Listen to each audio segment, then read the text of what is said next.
Phew, those were the worst days of my life. I managed to escape rebirth and I'm safe, but I cannot sit here and do nothing. I cannot leave Freaker in that hell of a place. And those were the thoughts Fripp was going through the night. In the same time, Freaker was sitting in that cage thinking if she will ever be saved, or if Fripp forgot about her at all. She could escape from the cage and try to sneak out, but without legs, this is almost impossible, and she would be beaten with risk of even dying. By the way, my name is MaximalFreak, and this is the second part of our story playthrough. Fripp needed some help to be able to save Freaker. First, he needs some companion, and who knows who he will meet in the future. Fripp didn't want to lose his time. He skinned some big things that were killed by hivers and cooked the meat. Now, he will not die from hunger. Light of the fire attracted wild gorillo, but hivers took care of it and Fripp escaped with just a little scratch. At least, gorillas supplied Fripp with even more meat. But you can also harvest hide from animals that can be sold to local traders.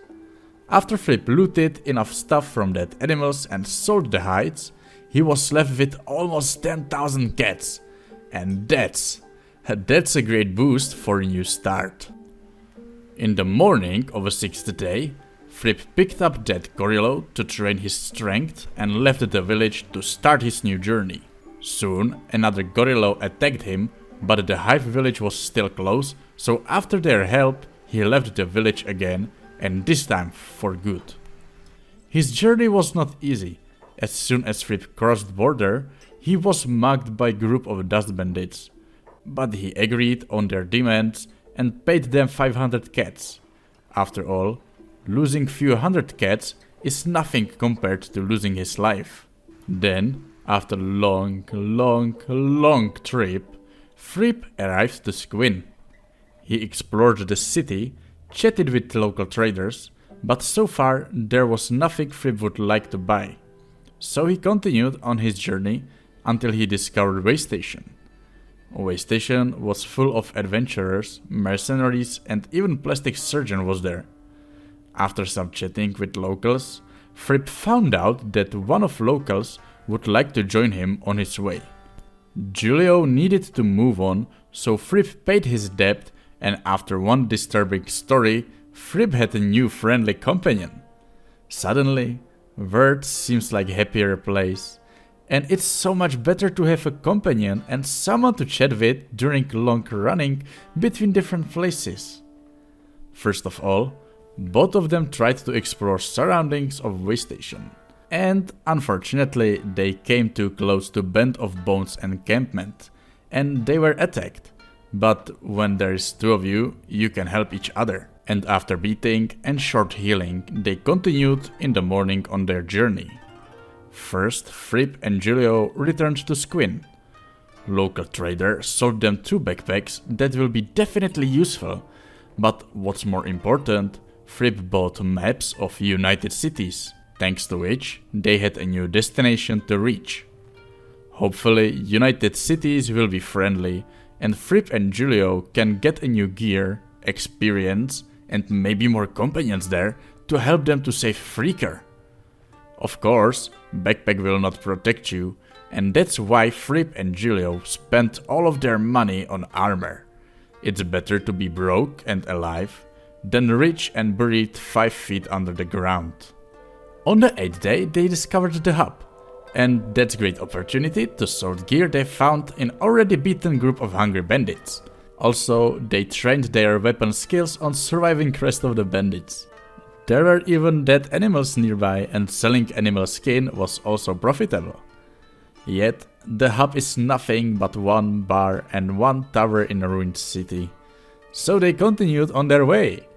Unfortunately, they got attacked by strong hyenas, but the new armor probably saved them. Yeah, they needed some time to heal, but they will live. And even those hyenas were later killed by ferocious herd of goats. During Fripp's healing process, Julio sold hyena skins and cooked the meat for upcoming journey to the desert. In the morning, they woke up in a bar and continued. Again, they were mugged by dust bandits, but with little bit of lying, they paid only 300 cats. Yet, soon they were attacked by hungry bandits, and after hard fight, Julio carried Fripp in coma towards next destination. Soon, Fripp and Julio discovered abandoned outpost, looted some materials for selling later and for strength training, and again continued on their way. But then, they discovered something they didn't count it with. Okron's shield, big fortress of Holy Nation that will not let go through anyone who is not allowed to pass. But Julio had a great idea. He carried Fripp so that Holy Nation guards would not recognize him as slave. This way, they could pass through the Okron shield unnoticed and reach the Great Desert. No, it didn't work out. Holy Nation almost immediately recognized escaped slave and didn't ask a single question and attacked both of them. After they woke up, they were in the cage. Again! For Fripp, this was like a nightmare. Caged, and by Holy Nation. He will not stay there for even single day. Luckily, Julio was in cage right next to Fripp, and Fripp, already experienced with lockpicking, freed both of them. They tried to sneak out, but ouch. This try was unsuccessful. There is nothing they should be waiting for. Fripp was in coma, but Julio unlocked both cages, took Fripp, and slowly sneaked out of the building. This time, they were lucky. The guards were asleep. They reached the gate, but there was a guard on a turret position, and he did not ask a single question. Zoom! Monstrous threat arrow hits Julio in a hand. And Julio can't carry Fripp anymore, but he must help him. He returned to try pick him up again, but it was terrible mistake. Zoom! Another arrow. This time it was clean headshot. This situation doesn't look good. Fripp is in coma, Julio is on the ground losing his blood and dying quickly. If there was at least a guard that would at least heal Julio and put him in a cage. No. No one is coming. Julio died just few steps from desert, from freedom, on the border of Holy Nation land.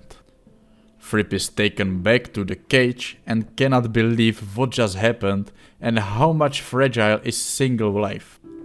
Few times, Fripp helped to the new prisoner Briggs and healed him, and this way he could maybe earn a new friend, but mainly, Fripp attracted guards' attention somewhere else, and after few tries, he stunned one of the guards, took his gear, and ran away from the border. Guards tried to follow Fripp, but he found a way through the mountain's pass, and he managed to escape them. Finally, on the 12th day, Fripp reached the Great Desert. He was no longer on Holy Nation soil, and now he need just to cross few dunes to enter Stout, nearest United Cities outpost. He was running almost the whole night, and later Fripp secretly slept unnoticed in the corner of Dust Bandit's camp. In the morning, they noticed him, but even that short sleep helped to rest and heal the wounds. Soon enough, he noticed walls of some city, and he was sure that this is a Stout. Fripp greeted guards, let them check his backpack, and entered the city. This was no small village, but a really big city with plenty of shops and houses. First of all, Fripp needs to rest a little, so he entered nearest bar, walked up to the roof, and took a look on the whole city called Stout. He did it again. He reached another big milestone, but at what price? He lost his friend, and now he's all alone again. And what is worse, Freaker is still being locked in a cage in Rebirth. He needs to think what to do now. And this is how you can affect the story. Tell me, what should Fripp do next, and I will get an inspiration of that. Do you want to be part of this playthrough world? No problem. New companions can have your name.